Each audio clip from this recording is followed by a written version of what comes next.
Hey, I'm Shelby. And I'm Courtney.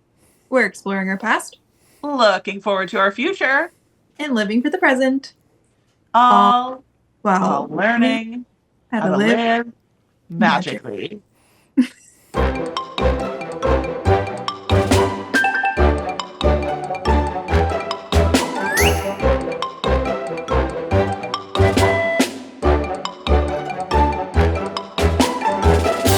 Hello. Hey, girl.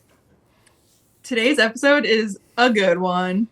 I loved it. I'm so excited for everybody to hear it. I've been obsessed with these people for way too long. I every week earn the top interactor badge on their Facebook because I'm always like, wow, are you kidding me? That is so cool.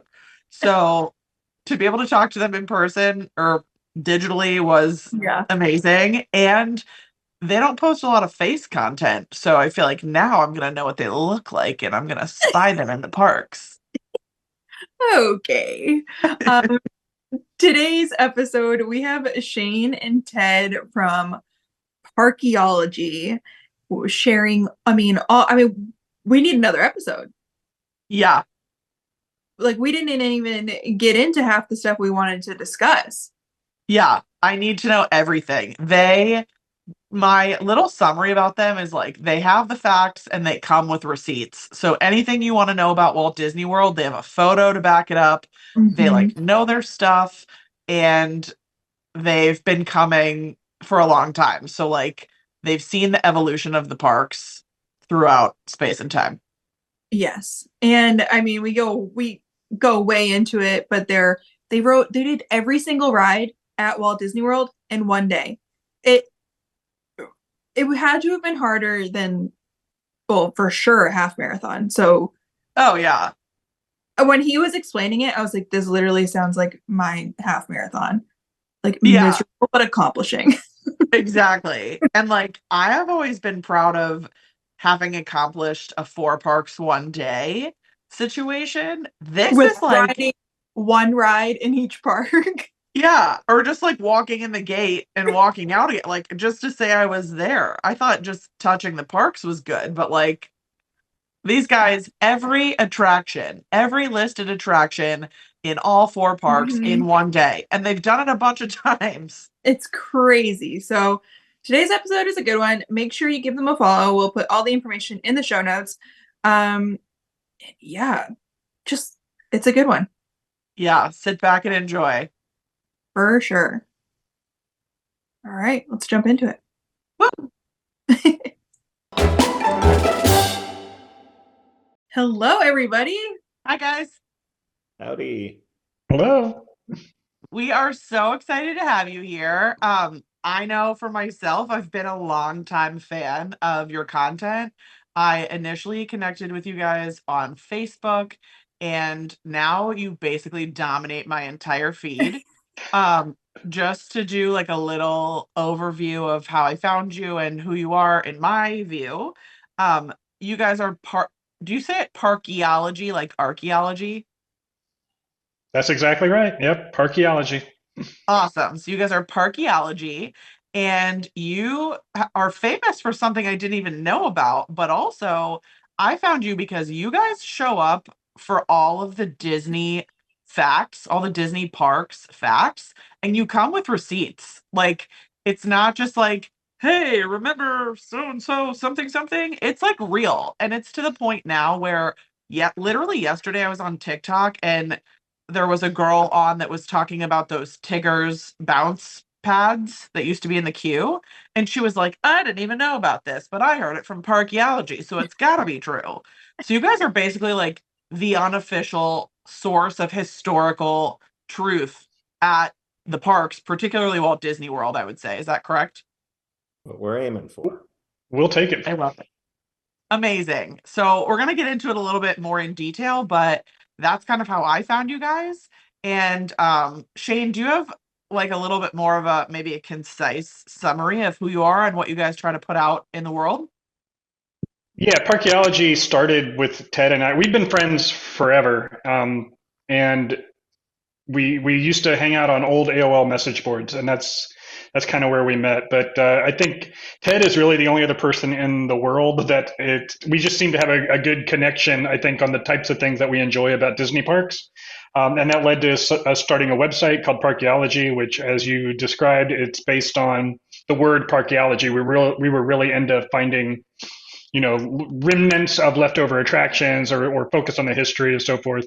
But I think sort of our personality is to just have fun with it. And we'll talk about our challenge, I'm sure, coming up. And we really just enjoy like all the little minutia and the details and the fun hidden aspects of Disney. I think that's what really excites us.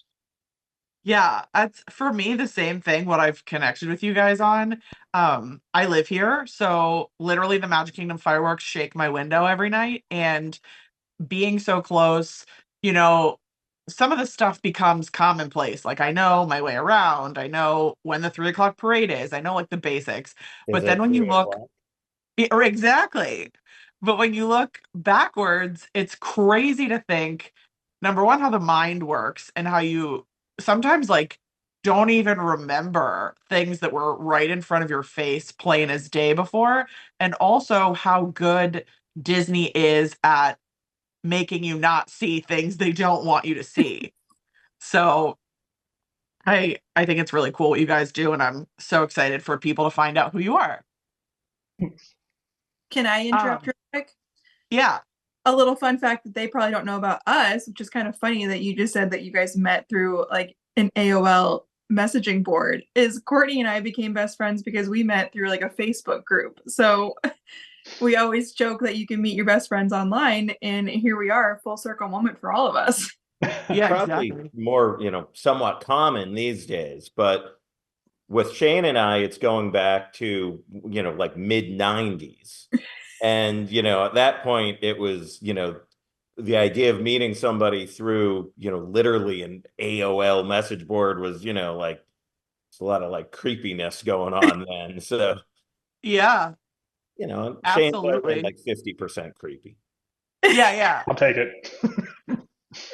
No, We that was a real thing back in the 90s of like when you meet people online, your friends and you had your internet friends, and it was, and those were definitely two distinct things. And Ted, I mean, it's kind of a cool story how we actually met in person for the first time, but it was, if I do the math in my head, probably 16, 17 years later after we had finally had met originally on the AOL message board that we Really? actually finally met in person. Yeah. wow, you like vetted each other out. You were sure you weren't meeting up with a creep. And Well, it was rough. Ted will we tell live you, in I different did cities. not want to meet him. Like that was, no, that's not true. But Well, we live in different cities, and but it really, we had started Parkeology and were blogging and had known each other and became very good friends and never met each other face to face until really like what, 11 or 12 years ago. yep. I don't remember exactly when, but yeah. Yeah, 2012. So that was, See, it's so yeah. I important. remember our anniversary. Apparently, you don't. He has it chiseled in his memory. I love that. I barely That's even remember the guy's name, but he apparently has a tattoo of the dates and Yeah, everything. it says Tim right there on my. oh my gosh. Jib. Uh, I love it. Um, that is awesome. And even more cool that something like the Disney parks has connected you for sounds like a long time now. Absolutely. That's really cool. And I'm sure that it has totally changed how you guys do the parks. I'm sure at this point you've done the parks together at least once. Um, just neat to go with somebody who has your specific perspective because your spouse or your friends or whatever, they might not get it in the same way. But when you find somebody who gets your Disney personality, it's like your person. Well, Shane's, I mean, I'm sure there are other people, but he's literally the only person that I know who has anywhere near, in his case, the same, but anywhere near the same understanding and appreciation of not the parks in general. There's lots of people who enjoy the parks and have fun, and it's great, and my wife and my daughter, and it's wonderful. But there are minute little details about rides or experiences that we both had when we were 7 or whatever the case may be. So going through the parks with Shane is almost like going with like a twin of myself. And it's weird. You can like, something will happen and I can just give him a look and he knows exactly what I'm thinking. And, it really is fun and you can really enjoy it on a whole different level. That's so cool. And now I'm basically gonna stalk you guys into letting me come on a park day with you sometime. So watch out.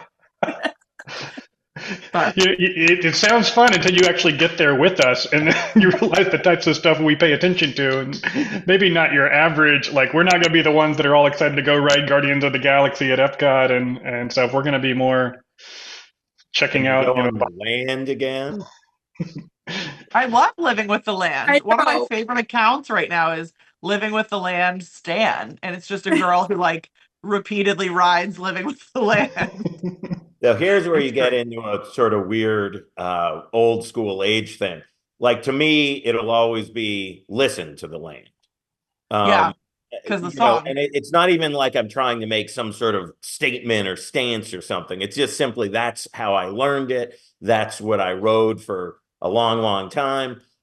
So living, I rode listen with to the land much more than I've ridden living with the land. Because I used to, I used to work down in Florida. I used to work at Disney and I would be in the parks all the time when it was old school Epcot. So, things like it's when people say Disney Hollywood Studios, I have to like, oh, Disney MGM. Yeah. Yeah. I So like that. I like that. basically I'm living 20 years in the past, but Well, I'm let's already I'm starting to fall into that category just in the small. I mean, we've lived here maybe 10 years now, but I notice some of those things in myself as well. Like even like Star Wars weekends. People are like, "What is a Star Wars weekend?" And I'm like, we used to like watch the cavalcade of cars and like Mark Hamill would be going down the road waving and like just such a different vibe. And now it's like every day is Star Wars weekends.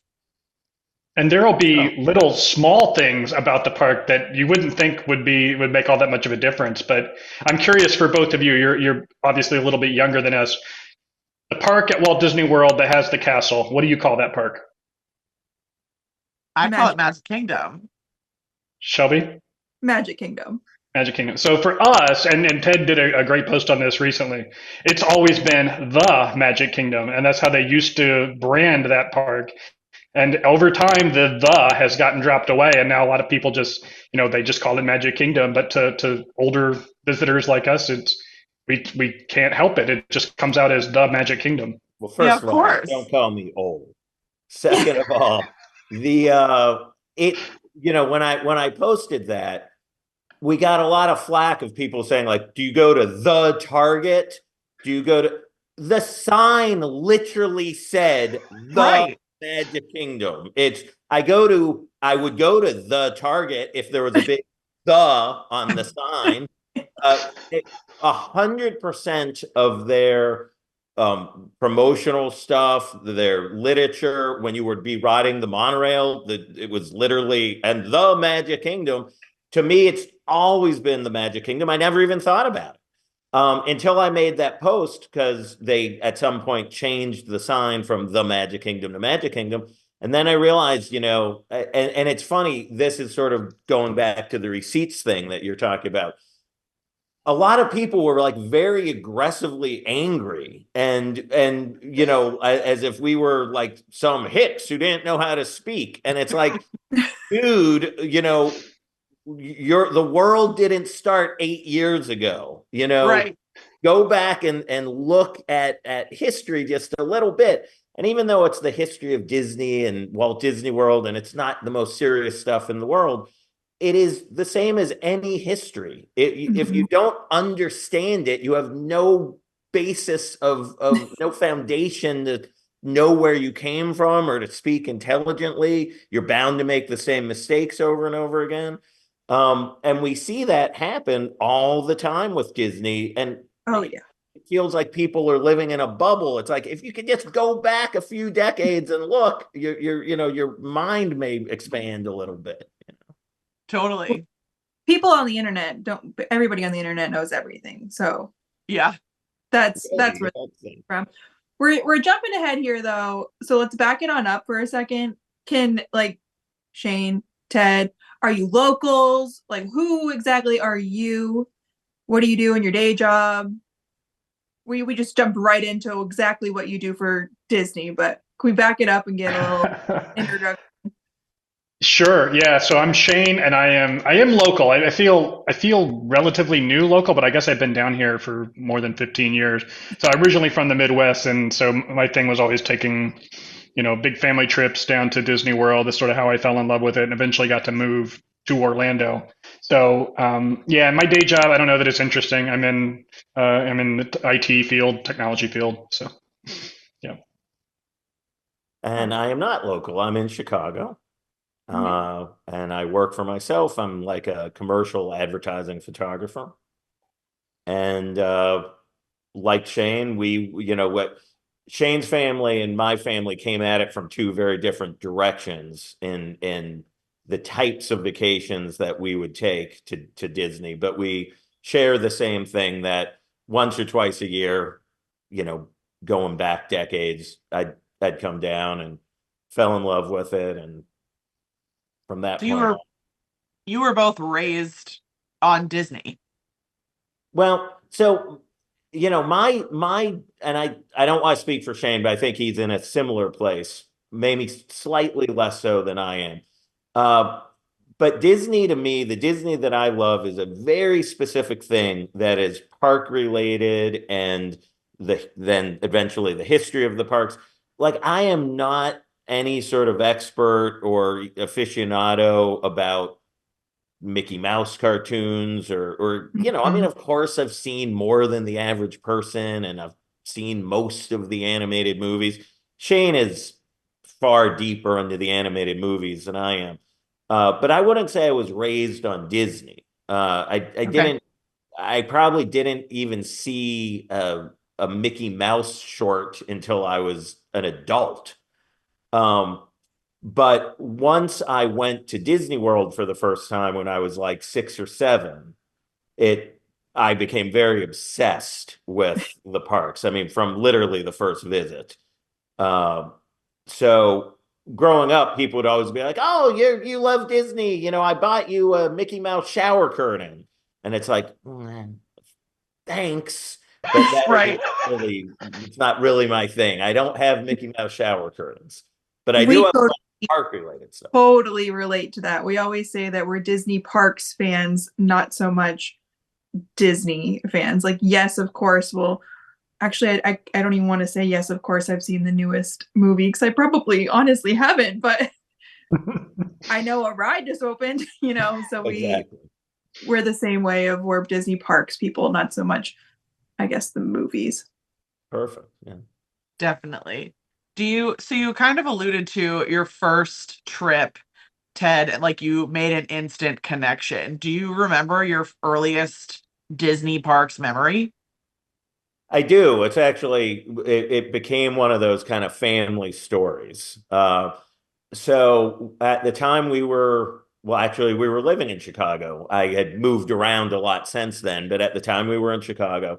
And my dad had a business trip down to Orlando. And this was just a year or two after Disney World opened. So this would have been in the mid 70s, and I'm a little kid. Cool. And it's hard to imagine now, but there had never been anything like Disney World. Mm. Of course, there was Disneyland, but people on the East Coast, most of them had never been to Disneyland, or really knew much about it. And Disney World was so much bigger and on such a massive scale that it became like a national obsession in a way, about like, oh my God, this is almost like a thing from the future that is open. So my dad was down there for business, and he wanted to check it out. He came back, and I'm like a 6-year-old kid or whatever. And he's telling these stories about you go on this ride and pirates are attacking you and there's ghosts. And I'm like, I can't even understand what he's talking about. It doesn't, I had been to some amusement parks with roller coasters. And this must have been, right after Pirates of the Caribbean opened, which was a couple years after the main park. So he plans a trip, and we go down there, and here we are in line. He wants to take us on Pirates of the Caribbean. He's so excited about it. And I'm like, I'm not going on that thing. And they're trying to drag me on, and I'm crying and freaking out.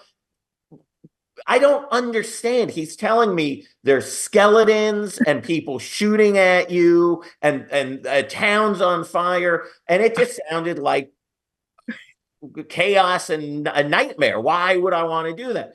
And they drag me on. I'm in the caves and the queue crying. I get on the boat, and I remember it clear as day, like almost instantly. It was like a light switch. It's like, oh my God, this is like going into a movie. It's like going into Alice in Wonderland. I loved Willy Wonka and the Chocolate Factory. And this was like going into the chocolate factory, like anything could happen. And I was a little insecure kid, and Disney, especially at that time, was all about building an environment that was reassuring, and it was designed for children. Like the scale of Main Street, as I'm sure you know, is built at a 2/3 scale. It's smaller, so it's not intimidating. So yeah, after that one ride on Pirates, it was just, I want to be here forever. That's awesome. I love And like that. cool that you remember it so distinctly that I'm sure a little piece of that memory gets reinvoked to this day when you get on that ride. Oh, yeah, for sure. And again, it became like a real family story where, at my wedding, it was repeated, and that, that kind of thing. My dad always really liked to bring up that story because in a way, and not even in a way, he was responsible for the genesis of, my love for it. So Yeah. he was sort of proud of that. That's really cool. And what about you, Shane? Oh, well, I wouldn't be able to remember my first visit. As my parents, this was sort of our family story, which means nothing to me, is that my actual first visit occurred before I was born. So my mom was pregnant and went to Disney World, and so they count that as my first visit. And so that, I think, as Ted alluded to earlier, our trips were vastly different. I had a large family. I have 4 kids in my family and the 2 parents, and a trip to Disney even back then was super expensive. So when we would go to Disney, it was drive it down from Indiana, where we lived, and we would get to Florida.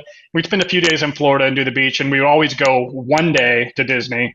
So that was always like the highlight of my year. After I sort of fell in love with Disney was, we'd go over one day, but we were staying in, Motel 6 usually, sleeping bags on the floor because we weren't going to spring for the extra room, that kind of experience. So it wasn't until my honeymoon that I actually got to stay on Disney property at a resort. So I had gone basically my whole life just kind of going one day a year, and kind of developed that obsession with just packing as much as I could into one day a year, being super frustrated with my family because they wouldn't keep up. They would not follow the schedule that I had carefully laid out through months of planning on my bedroom floor. So that was like my relationship with Disney, but it's the same sort of thing that attracted Ted, that attracted me to it, which was, it was like stepping inside of a movie. I'm a Gen X kid, so I grew up in the time of Star Wars and Indiana Jones and Nintendo, and all of these like big pop culture moments were basically happening during my childhood, and Disney World is kind of associated along with all of those things for me. It's like this is the thing that I loved as a kid, and it just stuck with me more than anything else. And I probably do know more about the animated movies than Ted does, and I probably am a little bit more into that side of Disney history, but I think both of us are really more attracted to the storytelling aspect, the immersion aspect, the details, the how did they do that factor. We're not people who collect popcorn buckets, and we don't I don't know that I've ever owned a pair of mouse ears. I can't speak for Ted on that, but we certainly enjoy some of that stuff with our families, like when we go. But when we're at the parks, we tend to look at it through a different lens, I suppose. Well, I'll have you know, Shane, that at our wedding, instead of name tags for people to sit, we had mouse ears with Oh, so we actually, not only do I own a pair of mouse ears, the entire wedding, there's a photo of everybody at the wedding at their tables, including my two grandfathers who were both in their like mid 90s. One said grandpa, the other said papa. So nice. you have mouse ears. Nice. I love that. Special mouse ears too. Yeah, Yeah. Do you remember, I mean, you talked a little bit about meeting on the AOL chat boards, which like, wow, I remember those. They were great. And was there a moment where you guys just like connected on such a level or like knew instinctively, like we got to come together and create, I don't want to call it like a business, but like a brand or some sort of like blog life force behind this. People need to know what we have to say. I'm not sure people need to know what we have to say. No, I don't. I don't know. I don't recall a specific moment. I recall specific. It was a lot of things on those chat boards. It's always whatever the latest and greatest news is that what you tend to talk about. So anything that was being built at that time, I remember being very jealous. Ted, I think, went to the opening of Animal Kingdom. Maybe was it opening day or opening week or something along those lines. So that's what we tended to bond over. But I think it was sort of our sense of humor that we connected with most, which led to us sort of staying in touch more even after those message boards went away. We used to, this sounds ridiculous, but we used to play Disney Trivial Pursuit through, I guess it was through Instant Messenger, right? Like before cell phones. And definitely before video chat or anything like that. But we would play Disney Trivial Pursuit, and Ted would read the question and I would answer it. He had the board. See, so this was a little bit of a scam on his part because I had no trust that everything was on the up and up. But he would read the question that was me, and I would answer, and then he would read his own question and provide his answer. And we seemed to do pretty equally well until he asked me the question about what animal gave Old Yeller rabies. And I, of course, answered it correctly, which was that it was the wolf. And he told me and swears that this card says that it was the pigs, which is incorrect. But to this day, pigs. So that's the kind of relationship that we've had. So, yeah, Ted, I don't know if you have any specific memories either about our first real connection. No, I mean, it was, remember, this was long before Zoom or FaceTime or anything like that. So it was, I had no idea what Shane looked like or how old he was or anything else. This was just, typing stuff back and forth. And so I don't even remember how the hell we got into playing the Trivial Pursuit. And it wasn't actually Trivial Pursuit. It was like some off-brand Disney, but clearly we shared if we were a Venn diagram, we were like 99% overlapped. So I will say it was to jump ahead a little bit. We had the blog, we were doing this, we became great friends, and then Shane had this idea which to me just seemed insane. I mean, literally, like a crazy person would say it. And he was like, I think I'm going to try to ride every ride at Disney World in one day. And, and then he laid out to me this idea he had and this plan he had. And I'm like, you're on crack or something. I mean, there's no way. Yeah. I mean, and to be clear, we're not talking about every ride at the Magic Kingdom or something. It's every ride in the entire Walt Disney World, all 4 parks. And this was in paper fast pass days. So there were no apps, there was no reservations, and certainly no lightning lane or way to buy yourself onto a ride. And I was just like, well, Shane, I have to do that. Yeah. And remember, we had not met each other at this point. So I said, Shane, I have to do that. It's just so insane. I've always liked my whole life. I've liked doing just really dumb stuff, things that's, and I don't mean dumb stuff like dangerous things or something. I just mean things that seem outlandish and nutty. And, that would make an incredible story if you could pull it off. Mm-hmm. So too late, but long story short, we put together this plan, and we're going to do it on whatever day it was. I don't remember the day of the week, but let's just say it's a Monday. Shane's like, all right, let's meet on Sunday, Yeah. because he wanted to make sure I wasn't a psycho. Shane is very, introverted and cautious and not, I don't think he even wanted me to be involved with this, frankly. I kind of forced myself onto him. But I remember meeting him in person and was just like, yeah, that's just Shane, there's not like, that's Shane. And then the next day, so really when I had only met him for like 20 minutes, the next day I'm thrown into this thing. We're thrown into this, 16-hour, 17-hour, whatever it was. I think it was 16-hour day of intense. Back then, this type of challenge, what we call the Parkeology challenge, was very physical because it involved literally running, crisscrossing all across the park to get paper fast passes and time when they opened up and so forth. But it was that day of being with Shane and not only doing this crazy thing, but just being like, oh my God, it's like I'm like looking at myself and like, would be on the Haunted Mansion and somebody would just say some little jokey comment that, I mean, really, there might be like 8 people on Earth who would understand the joke. And then the other person would be laughing because, oh, you're one of, there's 6 other people other than you and I on this planet who would laugh at that, Yeah. That was probably the ultimate sort of cementing of, oh yeah, I found a guy who is me. That is so cool.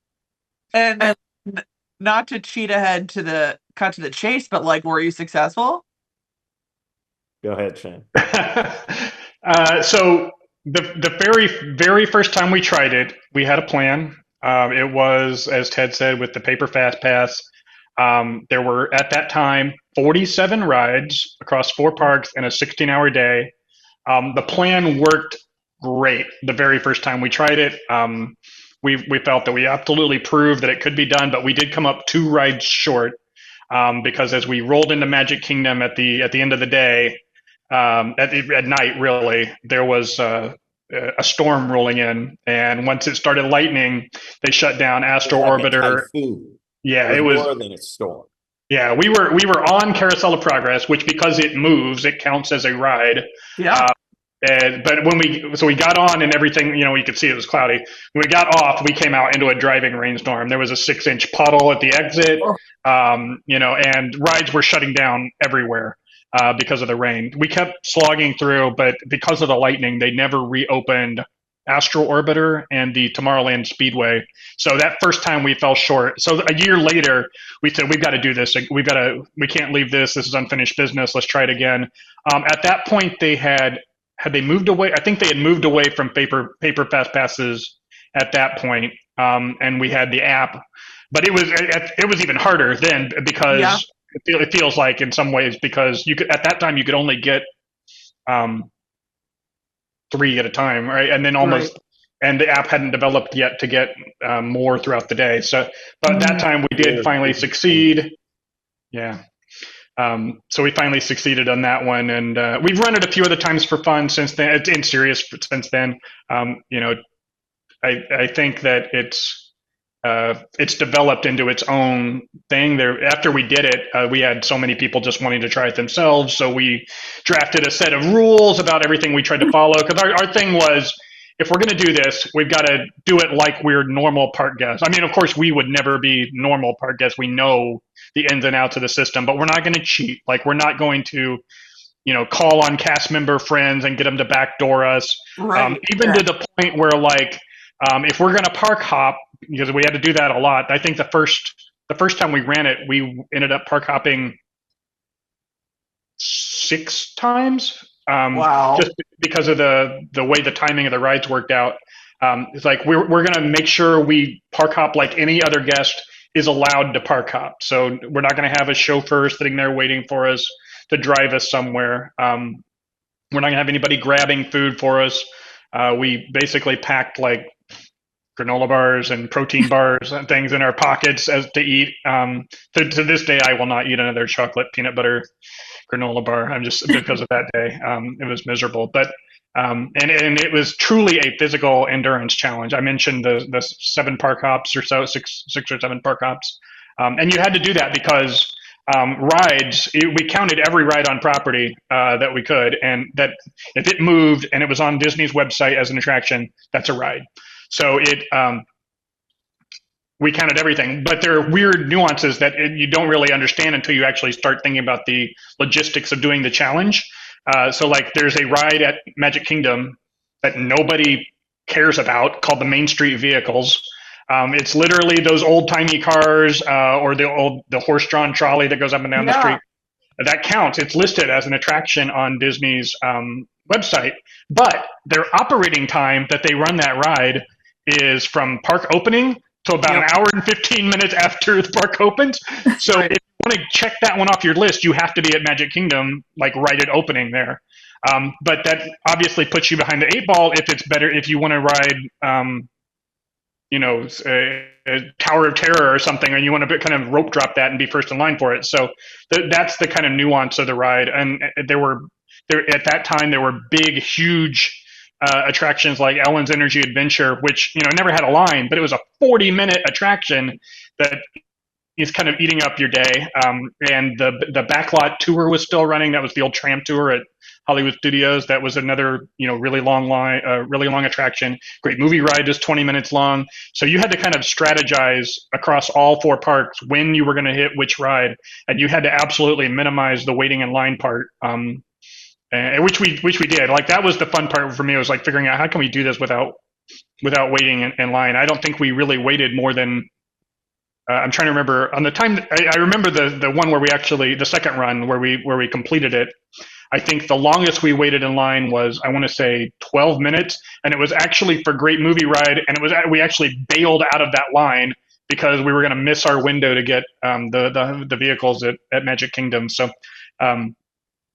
Just so drawing on all of our vast park knowledge about how all the rides work and when the best time to hit each ride was, we were able to put together that plan, and we were able to do it. And now we track it on our website for anyone else who wants to give it a try. It's certainly changed a lot over the years, but it's something that sort of put us on the map a little bit. Yeah. I mean, I can see why.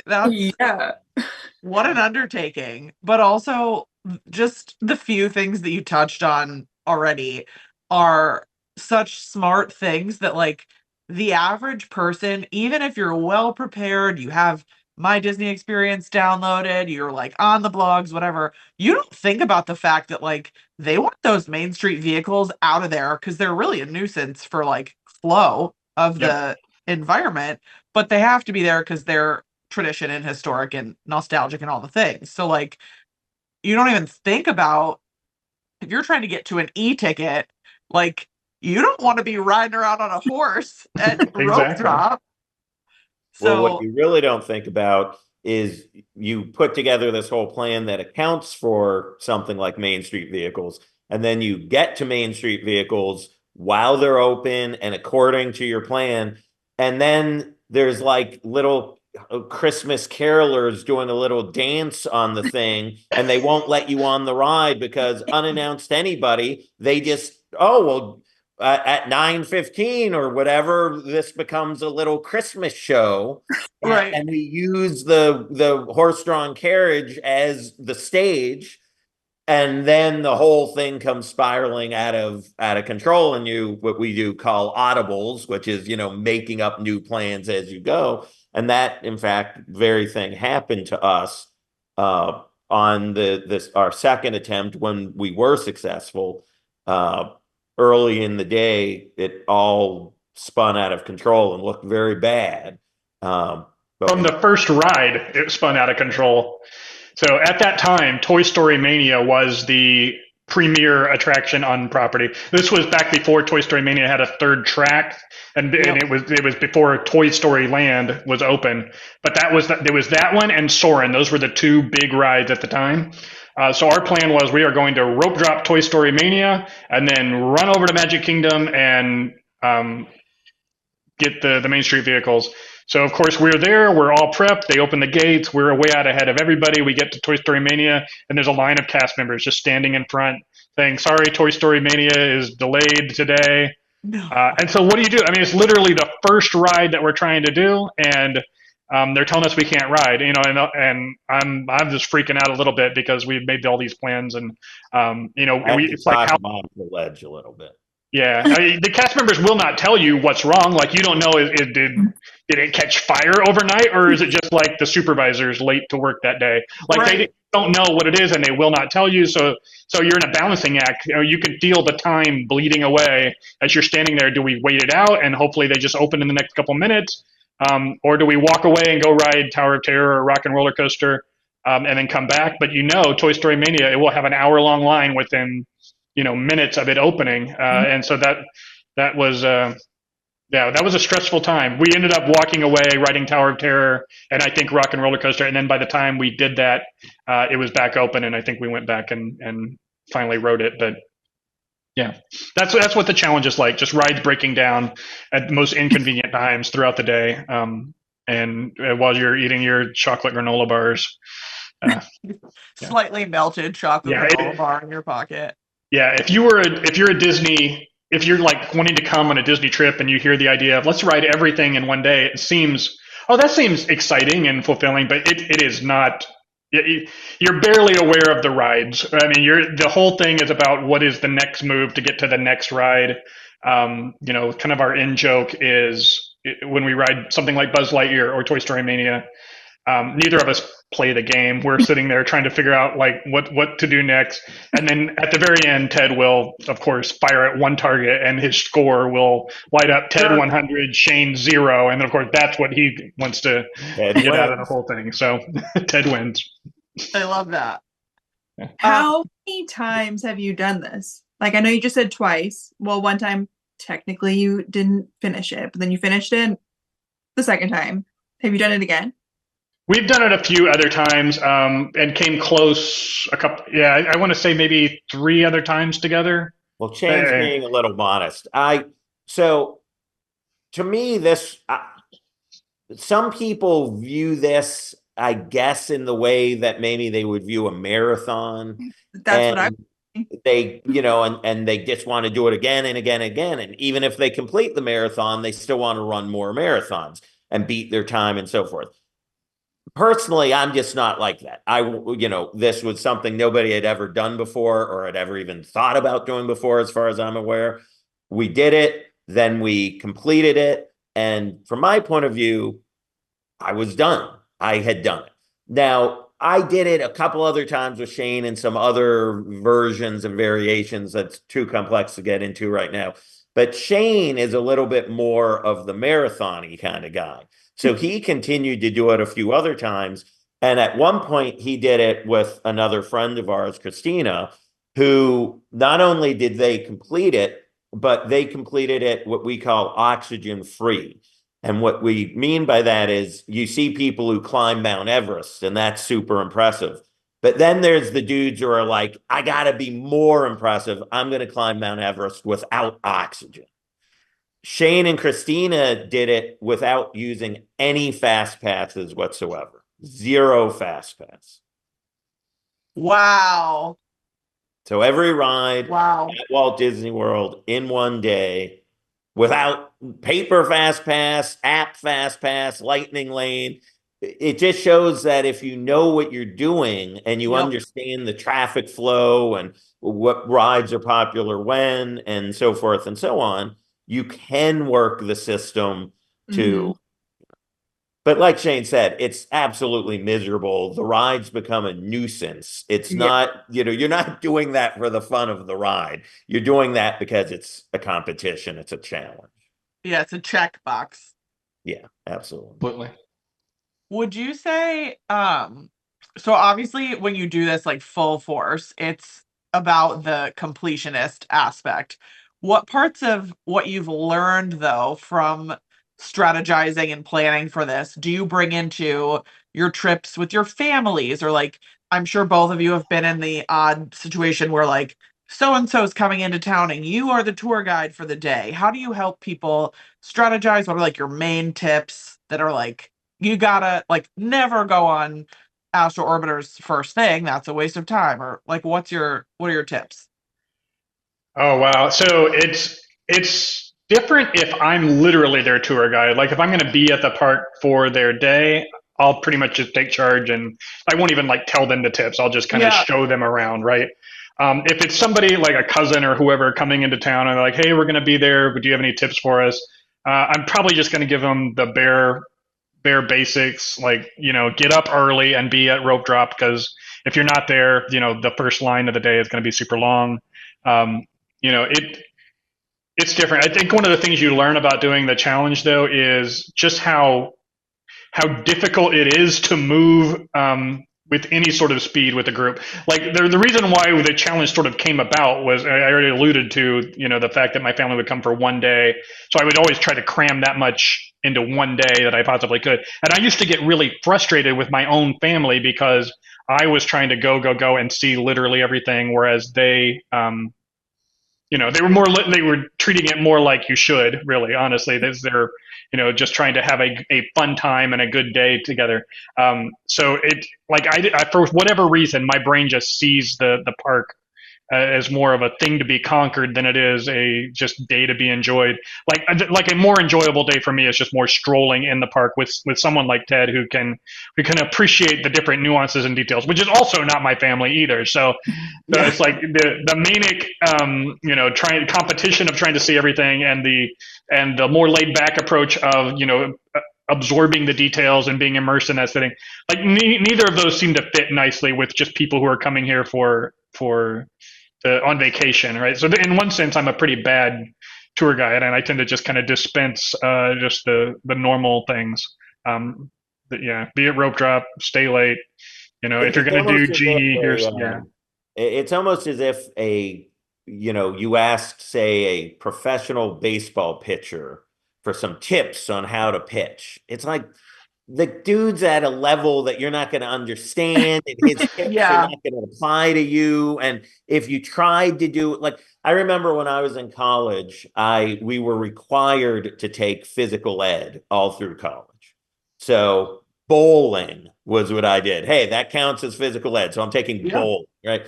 And Mrs. Smith, I'll never forget, our bowling teacher, she was trying to teach us how to bowl. And, grip the ball like this and put this spin and count these boards. And the more I tried to do what she said, just the worse I got, because I was better off just walking up to the line, throwing the ball and being done with it. My point being that sometimes if you're not at that higher level, you're better off just doing the simple thing. You'll overthink it and you'll screw it up. So when people ask me what to do, I actually do the exact opposite of trying to give them any sort of tips. I say, you know what? Don't worry about it. You're not going to see everything. You don't have to see everything. It's not going to matter if you see everything. If you kill yourself trying to run from this part of the park to the other to get to this ride, you're just going to make your lives miserable. Your kid's going to be crying. It's just, Yep. my advice is actually take everything you've ever heard and throw it out the window and just relax and just do what you want to do. If your kid wants to go on Dumbo and you want to go on Tron, you know what? Just go on Dumbo. It's fine. It's Yeah. it's gonna be okay. You know what I mean? So Yeah. getting people to try to chill out is what my biggest advice would be. I love that. And I, as someone who's given advice both ways, also fall into your camp a little bit more the longer I hang out here, just because it can be very overwhelming just walking in. It's very, like, hypersensory. There's a lot going on. There's people running in every direction. Like, chaos ensues. And if you are trying to run to Seven Dwarfs Mine Train and you don't even know where it is, like, you already lost because you're not in the right line to be behind the special cast member that walks you back to the back of the line for the special pre-queue, blah, blah, blah. Like, forget about it. And then you're just setting yourself up to be disappointed because you feel like, oh, so-and-so said I could ride 100 rides in a day or whatever. And it's definitely possible, but your analogy was great about like a professional athlete. You're not even talking about the same concepts at that point. You're talking like high level strategy to somebody who doesn't even know what color the stitches are on the baseball. Right. Like, Exactly. And if you try to get into even a little bit of that detail, their eyes will just glaze over and you're just yeah, making it worse, you know? yeah, So, Now they yeah, don't even other than, park. what's that? I said now they don't even want to go to the park. Yeah. And I will say that Disney, post COVID has made the park going experience, much, much more complex than it used to be, or in my opinion, it needs to be. agree. So there's already a lot for people to try to digest just simply about what I need to make reservations for things and I need an app and how do I get the tickets all on one phone? And, so maybe I'd walk people through those kind of basic setup things. And Yeah. then I'd just be like, just do what you do. It's all going to be okay. Yes. Yeah. You can't have a bad day at Disney. I mean, I haven't yet, so I feel like it's pretty hard to do. You guys mentioned only waiting in line for 12 minutes, so this question might be lost on you, but what do you guys do when you're waiting in line? Just in general in the world or during Yeah. the runs? I mean, like while you're at Disney specifically, but like, yeah, if you're in line waiting for a Rise of the Resistance or something, Pretty what do you much find yourself? exclusively make fun of everybody within a 10-foot radius. I love that. There's probably some truth to that, but Yeah. stand politely and stare straight ahead without speaking. Ooh, sounds boring. It sounds like you have a specific line ritual. I mean, do you make little TikToks or something when you're in line? No, I do actually find us playing Heads Up a lot. There's a special Disney edition of Heads Up you can get if you're in the parks. And so we do that. I also just discovered the Disney Play app, which I'm like way behind the curve on that, but there are some interesting like the Soarin' queue. You can play along with the big screens. I think that's fun.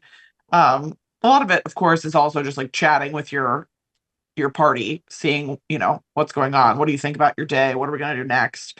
Whatever. But you guys, in comparison to the average person, I assumed before we talked, would have spent a lot of time waiting in line, being that you're riding so many rides. Well, we have outside of the challenge, we've certainly waited in long lines together. But I would say with my family, the truth of the matter is I'm probably boring them with weird minutia details about the history of the creation of whatever ride we happen to be on, and they politely, play along, although but realistically, that's what I'm doing. And if I'm there with Shane, we're just confirming our level of geekiness as we, go through a line and talk about who developed that or why this was put there or that tiny little detail we never noticed. Yeah, I would say for sure Disney over the last, I guess it's been going on probably since the mid 90s. They've been trying to make the lines more interesting, right? They'll give the Winnie the Pooh line will have like the different things that you can do or interact with, or the Soarin' queue will have those trivia games that you can play along with. So I think that does help. But I think like the Flight of Passage queue, even though I'm local, my first time on Flight of Passage was actually with Ted when he was actually down here on a trip, and what we do is just spend time like pointing out, like Ted said, pointing out weird things like the fact that it's built to look like it's underground, so there's little piles of dirt in the corner of the complex that you're going for, and it's not real dirt, it's sculpted concrete made to look like piles of dirt. Like that's the kind of stuff that I'm paying attention to, I think, in line. And if I'm with my family, I try not to be on my phone. Like I don't know, I could be like old guy about, people are on their phones too much, and I feel like unfortunately Disney encourages that too much Yeah. lately. But yeah, honestly, because I'm local, unless I'm going, like if it's a Disneyland trip, that might be different. But I'm just not waiting in the lines. Is what happens. I'll end up just like walking around World Showcase. Oh yeah, Frozen's 80 minutes again. Not going on that, and then just Yep. like keep going. So Mhm. yeah. I'm very much of the same camp. Like if it's longer than 20 minutes, I'm not doing it, which is rude, but Yeah, just at this point. I was at the parks on Friday night because at Hollywood Studios because Star Tours released some new scenes right from Yeah. Ahsoka and so forth. Like, all right, I'm gonna go there and check those out. And I ended up waiting like I think almost a half hour. I think one of the things had broken down. It wasn't supposed to be a half hour. It was like posted at 15 minutes, but so I ended up waiting in line for that. And what was I doing during that time? I think I was just taking pictures of the queue, trying to come up with content for for our Facebook page and our Twitter feed. So I yeah, love that. I mean, there's a lot to be found, and that's the stuff for me, I guess, why I love you guys so much that keeps me coming back. Like, of course, the attractions themselves are cool. The streetmosphere is cool, right? The shows and the parades, all that stuff, very cool. But to me, it's more interesting to know that like Walt walked down the street with a hot dog wrapper, and at the point when he had it with no hot dog in it is why we have trash cans where they are. Like, what? That is so genius and such a clever way of thinking that I could listen to that stuff for days. Um, I didn't write this down, so don't kill me for asking, but I would love to know, you guys seem like perfect Imagineers, and I can't speak to the technical qualifications to like what you need to have degree wise or I don't know, whatever, to be an Imagineer. I know there are many different types, but um, number one, have you guys ever met or interacted with an Imagineer? And number two, have you ever considered being an Imagineer? I have had some interactions, both minor bits live and uh, some correspondence with some very famous Imagineers, which, considering, to me, a guy like, you're familiar with Tony Baxter, for Yeah. instance? Okay, so he is, in the pantheon of Imagineers, is way up near the top, certainly of modern Imagineers, the second generation Yes. Imagineers. So to me, Tony Baxter is like what somebody, it might be like meeting Taylor Swift, Yeah. it's, like I'd be way more excited to hang out with Tony Baxter than Taylor Swift. Um, and I did have some interaction and some correspondence with him. And at one point he sent me a Christmas card, which was super cool, and I still have it.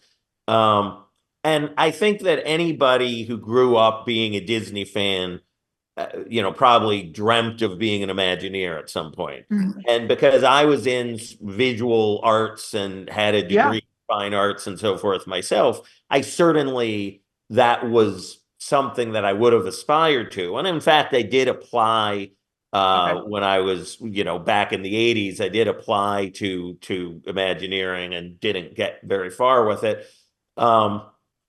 Their disciplines run a massive gamut from, Yes.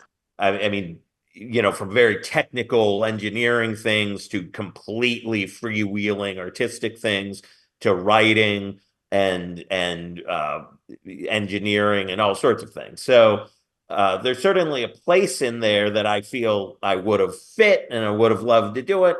Cards didn't line up for me in that regard. But other doors open that allowed me to do things. But yeah, absolutely.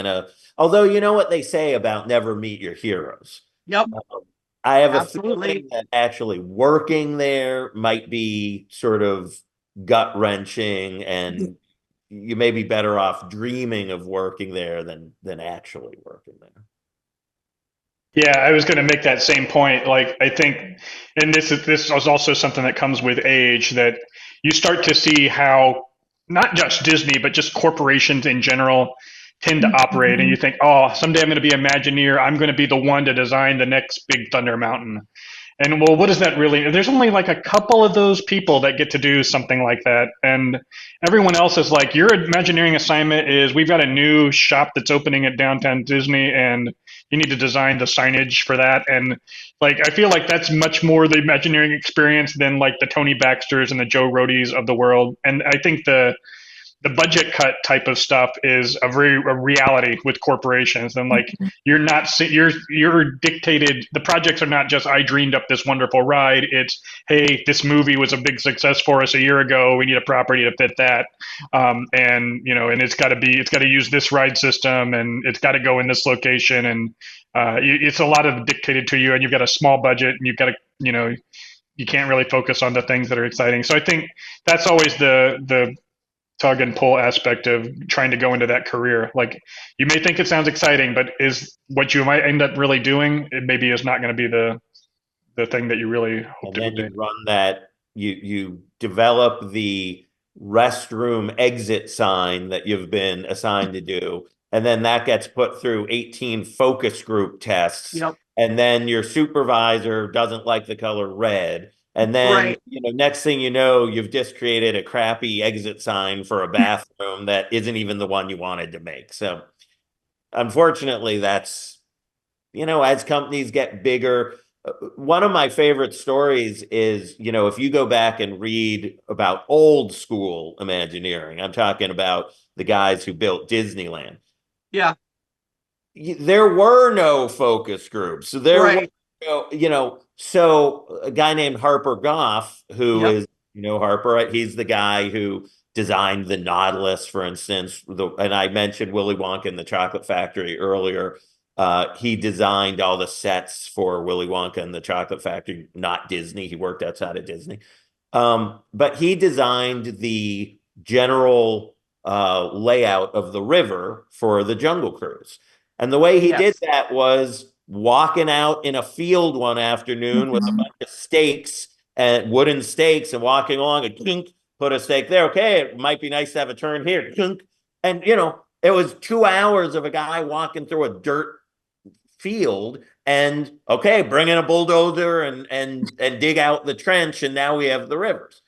Now, Yep. if you design the river cruise today, Jungle Cruise today, it would literally be a 5-year process with Yep. virtual reality and this and the other thing and focus groups. And do you think it should have a 3-degree turn to the left, or should it be a 4-degree turn? And I understand that's just the way the world is. And the Disney company is a massively large company compared to what they once were.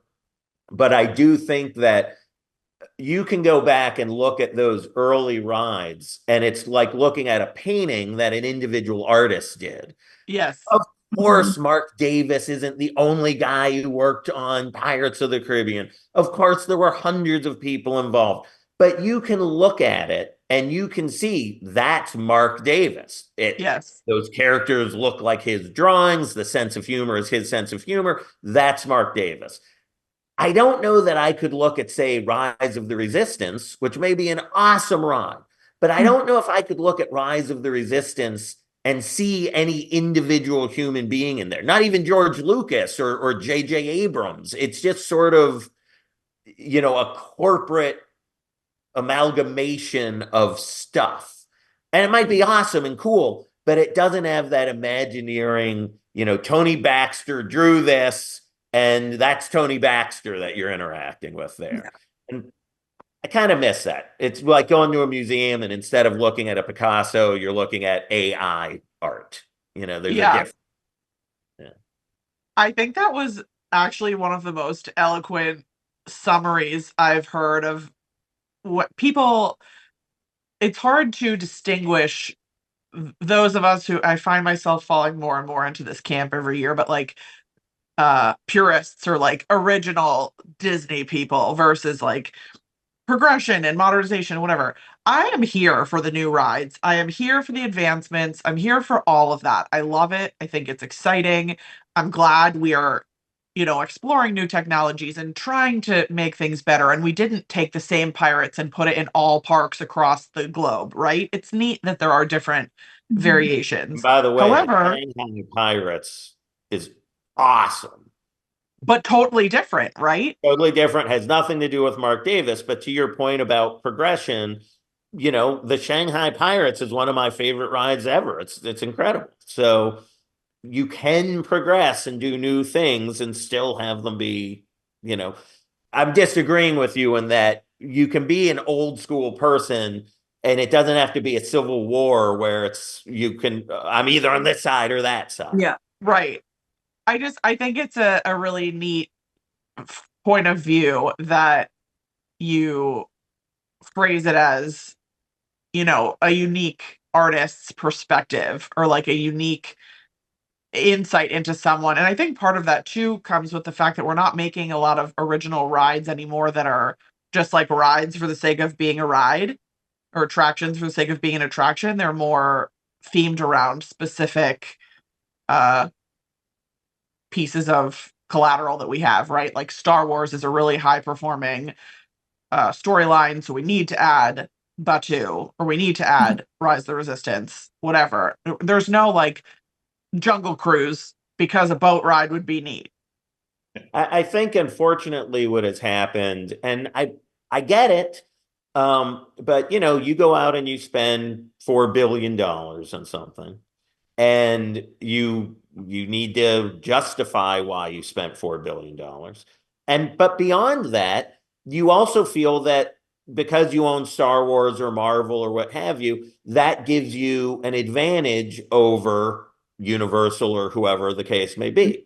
If you said, let's go build a jungle boat ride, well, Universal could go and do that, but Right. Universal can't go and build a Star Wars ride. Disney can't go and build a Harry Potter ride. So I get it.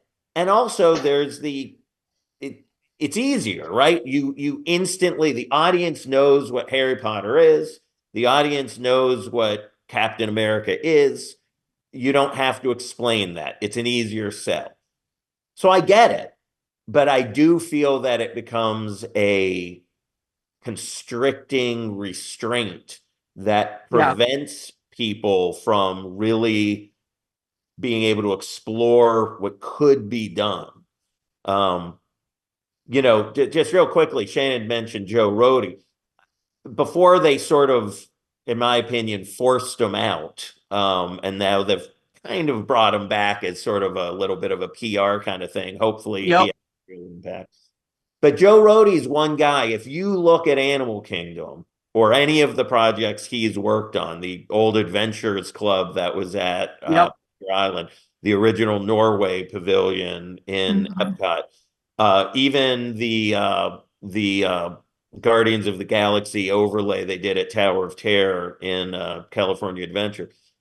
Man, you can just see Joe Rohde, like he somehow gets his fingerprints on the projects he's overseeing. And there's an authenticity and a tactility to them, of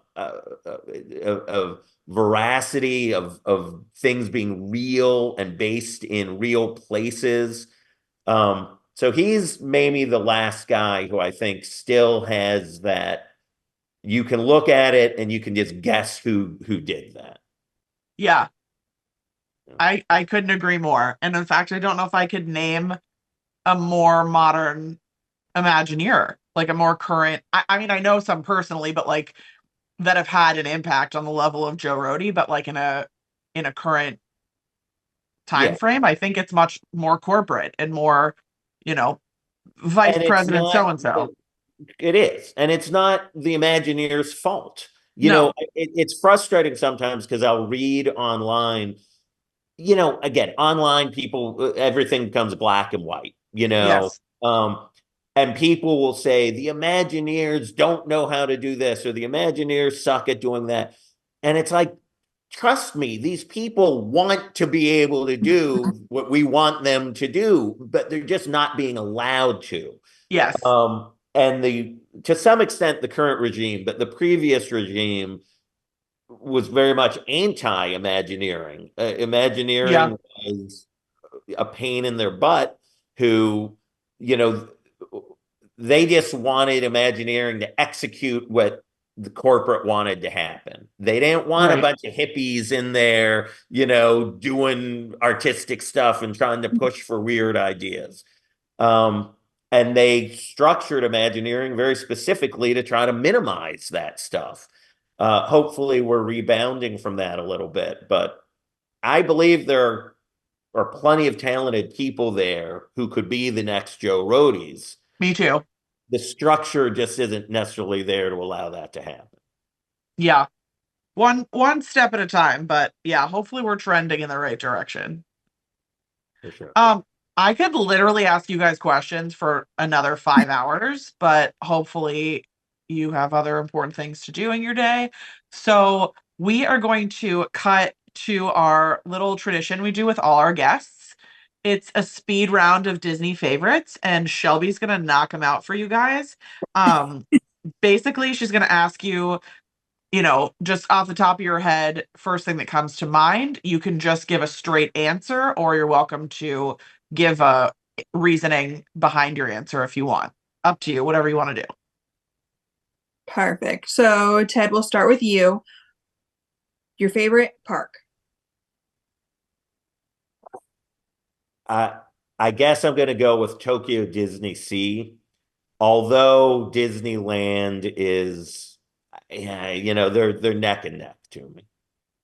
Okay. Shane, favorite park? Epcot circa 1989. Oh, wait, if I'm allowed to do that, it might be Epcot circa 1986. Whenever I always forget the date that Norway and Wonders of Life opened. I want those to be there. No, you're in 89, but that to me, Wonders of Life in Norway, that crap's too new. They got to be there though. We're so specific. I love that. All right, back to you, Ted. Your favorite attraction? Boy, I mean, these kind of questions are, impossible, right? Old school attractions. Well, of course, Pirates and Mansion. And, I know these are not clever answers, but they are insanely great, loved, long-lasting rides for a reason. Yeah. But I would say that in terms of more modern rides, like I said, I love Shanghai's Pirates of the Caribbean. And I'll tell you, Journey to the Center of the Earth at Tokyo Disney Sea, that ride pretty much hits so the approach to the ride is incredible. I mean, you enter an entire environment of being inside a volcano and the Nautilus is out there. And I mean, it's just, you are surrounded. It is real.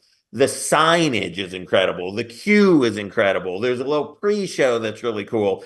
Then the ride starts off as a slow classic dark ride, which is incredibly immersive.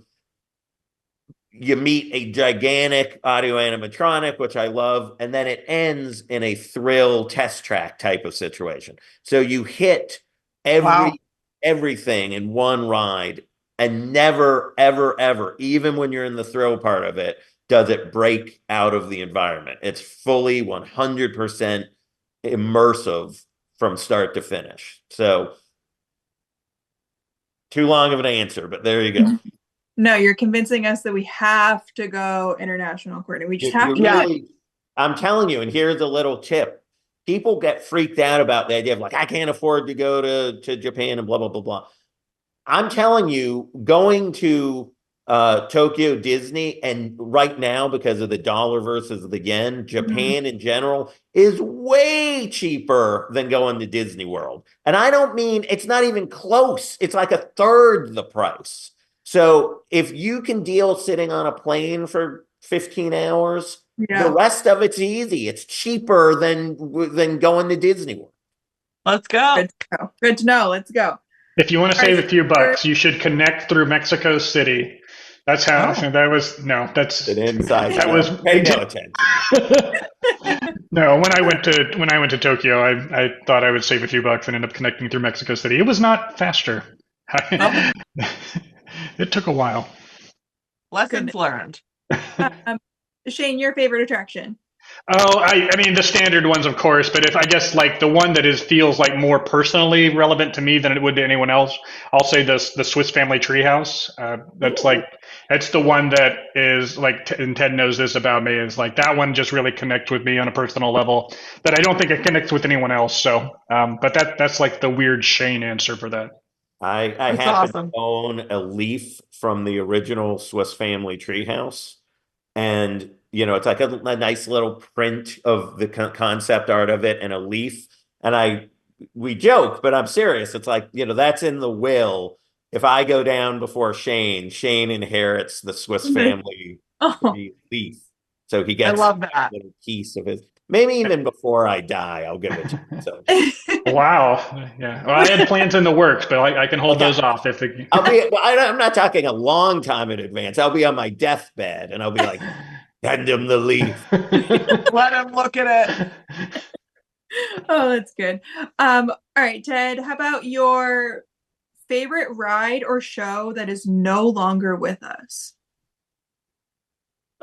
Okay, so this is a little bit of a cheat, but I'm going to say the totality of original Epcot, because Wow. what we have now, especially what used to be called Future World, is just, it bears basically no resemblance. Mm-hmm. And this is something that's very, very hard to explain. But when Epcot opened in 1982, there was a feeling, and a lot of this has to do with just where the country was and where society was, certainly where the company was. But there was a feeling of hope and optimism Yeah. that park gave off that is unlike anything that I've ever experienced before. It's hard to explain. It was like anything can happen and it's all going to be good and we can live together and we can do good things. And what's so hard for people to understand who were never there is that you have to look at Epcot as one thing, because it wasn't really a series of rides or attractions. It would be like saying a person is their heart, or a person is their brain, or a person are their eyes. No, a person's all of that together. Each of the pavilions was Yeah. designed to Mm-hmm. work with the next pavilion to tell this overall story of the future and what it could be. Here we are now, and this is what it could be. And that, for reasons that are maybe valid or not valid, I don't know, but that no longer exists. So Epcot as a whole, specifically Future World, I wish I could go back and Mm-hmm. as many times as I was there and as much as I loved it, I would love to go back again. Yeah, yeah. I support that. For you, Shane?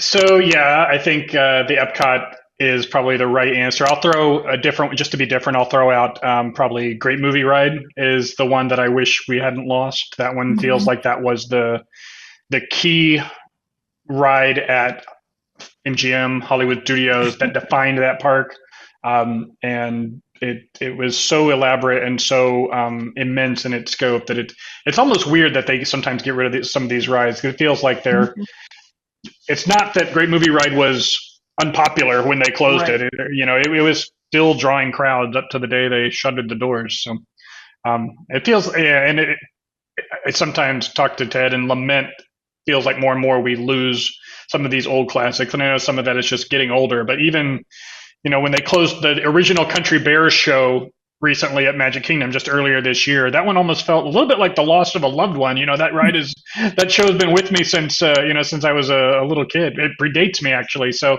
to see like those moments of history disappear, it always it hits hard, I think. Well, the Great Movie Ride, and Shane and I were talking about this the other day. The Great Movie Ride, believe it or not, is new enough that it didn't open until I was near the end of college. Mm-hmm. So I know Shane looks much older than I am, but I'm actually 5 years older than Shane. So even that 5 year difference can mean that Shane sort of grew up with the Great Movie Ride. He saw it Yeah. when he was an adolescent.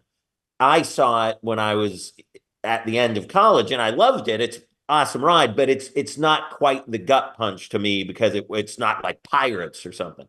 However, it is one of the most bewildering ride closures that I can think of because everything they've done since the Great Movie Ride is opened just makes the Great Movie Ride more relevant to be updated with their current movies. I mean, Yes. I don't know why you wouldn't have a huge Star Wars section in there, and obviously all the different Marvel stuff and et cetera, et cetera. Mhm.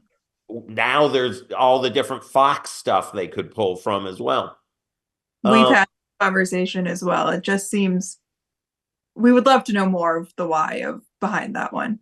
Yeah. We love Runaway Railway, but they could have put that somewhere else and kept the great Of movie. course. And it would have felt better somewhere else. It would have fit in better. Yes. And having a old school style Disney ride filled with all their current IP right in the center of the park about Mhm. movies.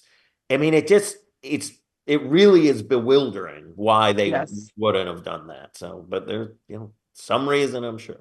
There must be. Who knows? And then lastly for the speed round, Ted, what would you say is your favorite current parade or spectacular? Yes. Shane's laughing because I hate a parade.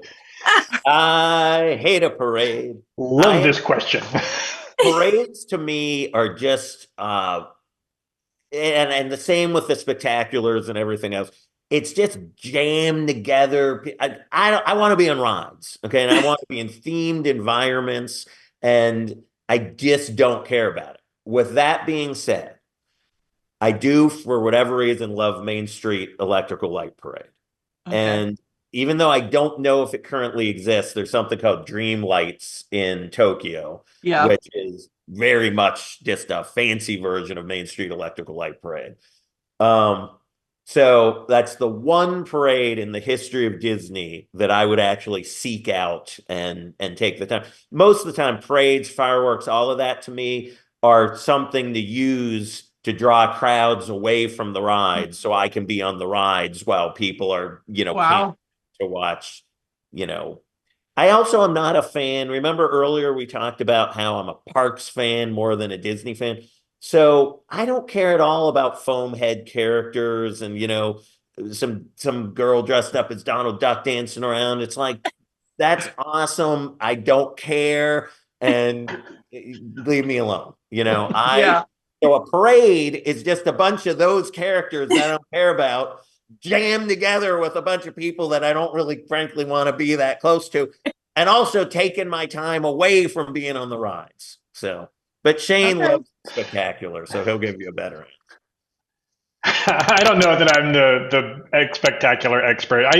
So even though it's dark right now, and I think it's coming back hopefully soon, is Phantasmic at Disneyland. That's because of the way it uses the park. And it's very different to me than I feel like the Hollywood Studios version, which has built its own arena and its own custom mountain.